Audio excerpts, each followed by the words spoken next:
દિવેશભાઈ, હળદર ગામની તમે કાકા અને ભત્રીજા આજે મુલાકાત લીધી છે, પીડિત લોકોને તમે મુલાકાત લીધી છે, શું કહેશો, કેવું લાગે? આમ તો આના પહેલાંય અમે સામાજિક લેવલે સમાજના બધા આગેવાનો સાથે જે તે સમયે આ બનાવ બન્યો એ દિવસે અમે વાતચીત બધા સાથે કરેલી.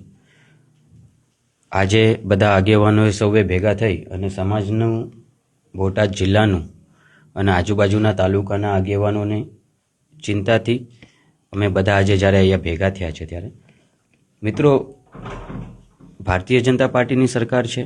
મારા પૂજ્ય બાપુજી રાજ્ય કક્ષાના મંત્રી છે વર્ષોથી. હીરાભાઈ સોલંકી છે, એ ધારાસભ્ય છે.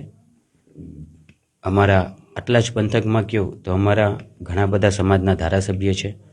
અમારા કેન્દ્રીય મંત્રી નીમુબેન બામણિયા છે. અમારા અહીંયા સામાજિક, ચાહે કોરી સેના ગુજરાત હોય, અખિલ ભારતીય કોરી સમાજ હોય, માનદાતા સંગઠન હોય, બધા સંગઠનો સમાજના એક સાથે રહી અને સમાજને ક્યારે પણ આવું કંઈક થયું હોય તો હંમેશા સમાજના પડખે ઊભા રહ્યા છે.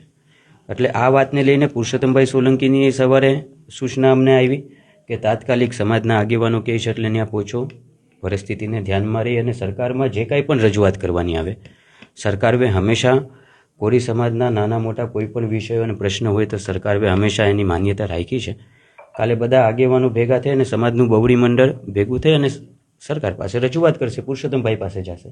એટલે પુરુષોત્તમભાઈ આગામી દિવસોમાં એ કુંવરજીભાઈ બાવળિયા બધા ભેગા રહી અને સરકારમાં અમે રજૂઆત કરશું.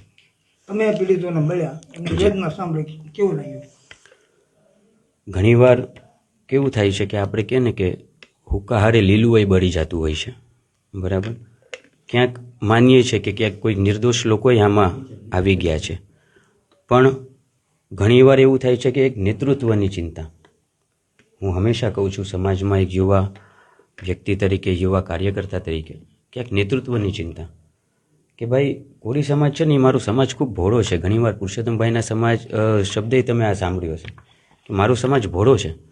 ક્યાંક ભોળપણમાં આવીને કોકના ઉશ્કેરાવટમાં આવી અને આવું કરી બેઠતા હોય છે, પણ સમાજના દીકરા તરીકે તો અમે હંમેશા સમાજ સાથે રહીશું.